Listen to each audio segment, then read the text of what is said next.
राजस्थान में एक और मॉब लिंचिंग का मामला सामने आया है। तिजारा निवासी वकील अहमद मजदूरी करके लौट रहा था, तभी कुछ दबंगों ने उसकी पीट पीट कर मार डाला। वहीं कई सामाजिक संगठनों के साथ परिजन एसएमएस अस्पताल मोर्चरी के बाहर धरने पर बैठे हैं। परिजनों की मांग है कि जल्दी से आरोपियों को गिरफ्तार किया जाए और कड़ी से कड़ी सजा देता है। साथ ही 1 करोड़ रुपए और परिवार के किसी सदस्य को नौकरी एवं 1 करोड़ रुपए का मुआवजा दिया जाए। वहीं संयुक्त संघर्ष मोर्चा अध्यक्ष पप्पू कुरैशी ने कहा है कि राजस्थान सरकार लिंचिंग रोकने में नाकाम है और हम यहां मोर्चरी का बाहर इंसाफ के लिए बैठे हैं। अगर पीड़ित परिवार को इंसाफ नहीं मिलता है तो हम लोग कल सुबह 8 बजे करीब 15,000 लोगों के साथ सीएम आवास कुछ करेंगे। तो ये लोग कह रहे हैं कि हम आ रहे हैं, बात कर रहे हैं। अभी तो हम बैठे हैं, सुबह से ही हम यहाँ 8 बजे से बैठे हैं। तो लोग नामुलजिमों को गिरफ्तार कर रहे हैं, ना कोई बड़ा अधिकारी सुनने के लिए आया है। हम भी और हमारे सारे लोग लगे हुए हैं कि ये सरकार सुन ले, जगाने में नहीं सुनती है तो फिर हम अनिश्चित काल धरने का यहाँ भी और तिजारा में भी। सरकार की तरफ से कोई नुमाइंदा आया आपके पास? अभी तो कोई नहीं। अभी कोई नहीं आया, बहुत बड़ा अधिकारी नहीं आया, कोई एडीएम और एसडीएम और ये एडिशनल एसपी और ये पुलिस वाले अधिकारी आ रहे। अल्पसंख्यक आयोग से कोई आया? ना कोई नहीं आया, कोई नहीं आया, कोई नहीं आया। ये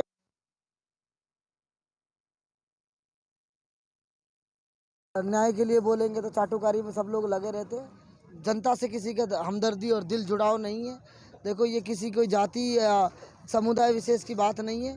अगर किसी के 3 छोटी छोटी बच्चियां रह गई, विकलांग बीवी रह गई, माँ बाप उसका पागल है, दिमाग से बेचारा संतुलन उसका ठीक नहीं है, थोड़ा सा दिमागी हालत ठीक नहीं है उसकी, वो उसका परिवार बर्बाद हो गया। नौजवान लड़का था कमाने वाला, उसको मार दिया कुछ नालायक लोगों ने, फैसला नहीं होने दिया। छोटी मोटी लड़ाई को इतना बड़ा बढ़ावा देके इसने ये रूप ले लिया।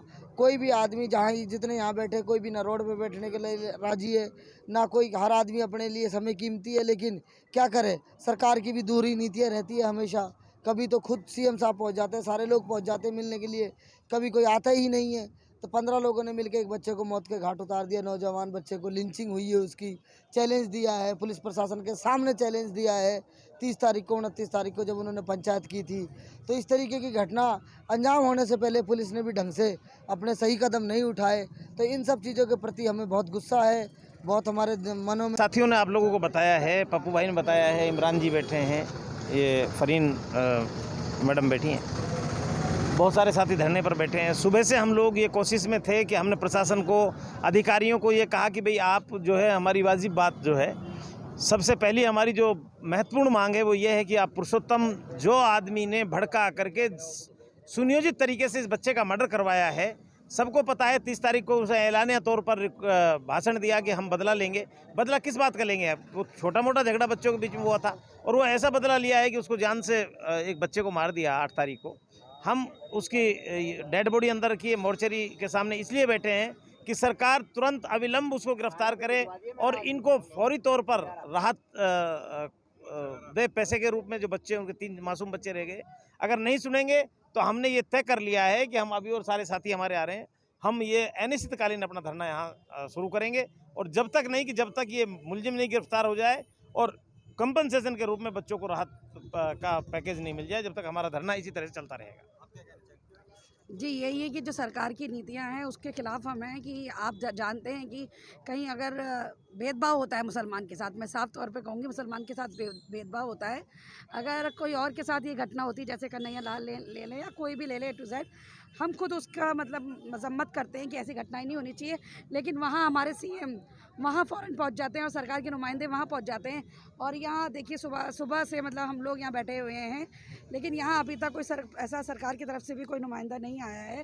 तो जब तक हम लोग इनके साथ धरने पे बैठे रहेंगे, जब तक हमारी मांगे पूरी नहीं होगी। मुसलमान है, अगर किसी भी जाति धर्म का हो और उसको न्याय ना मिले, दोषियों पे कार्रवाई ना हो, पूरे हेड जो स्पीच देने वाले, जो हेड स्पीच देके जिनने ये मुकाम खड़ा किया कि एक आदमी की जान गंवाना पड़ा एक बच्चे को, ऐसे लोग को गिरफ्तार ना करना और कड़ी सज़ा ना देना।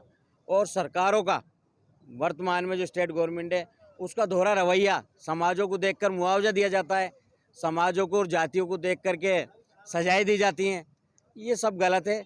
हम कोई धरने प्रदर्शन पे ना बैठे, हमने तो रोका है लोगों को, और हम धरने प्रदर्शन पे बैठेंगे ना तो हम आर पार की लड़ाई लड़ेंगे अब सरकार से, और हम सब समाज को साथ लेंगे, हम हिंदू भाइयों को भी साथ लेंगे।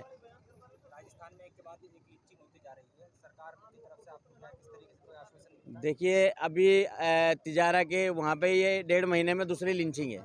अभी सद्दाम की हुई और मारने वाले कौन थे? सरकारी मुलाजिम थे, और ना मुआवजा मिला अभी तक, ना कुछ का हुई। और दुख जो होता है ना, पीड़ा जो होती है वो ये होती है कि अदर जो है ना कहीं भी जहाँ इनको लगता है बीजेपी खड़ी हो जाएगी सामने, हमारे कहीं दूसरे धर्म दूसरी जाति के लोगों के साथ घटना होती है तो इनको डर सताता है बीजेपी खड़ी हो जाएगी सामने, तुरंत मुआवजा भी हो जाता है, गिरफ्तारी भी हो जाती है, घोषणाएं भी हो जाती हैं। हमारे साथ कोई है नहीं, क्योंकि हम और किसी को वोट देते नहीं है, इन्हीं को वोट देते हैं। और ये हमारे साथ जो दोहरी नीति अपना रहे हैं, हमारे जो सफ़र का इम्तिहान ले रहे हैं, ये इनको मालिक भी नहीं बख्शेगा।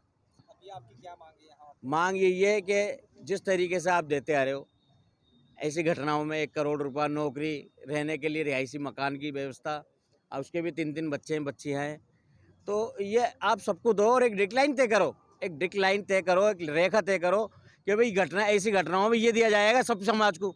इसमें जातिगत के आधार पे, जातिवाद के आधार पे मुआवजे मत दो, जातिवाद के आधार पर जो है सजाएं मत दो। अगर ऐसा होएगा तो लोगों का विश्वास उठ जाएगा, देश में जो जंगल राज आ जाएगा। फिर देश में लोगों का सरकारों के प्रति, चाहे केंद्र सरकार हो चाहे राज्य सरकार हो, देश में सरकारों के प्रति लोगों का विश्वास उठ रहा है इनकी नीतियों को देखकर।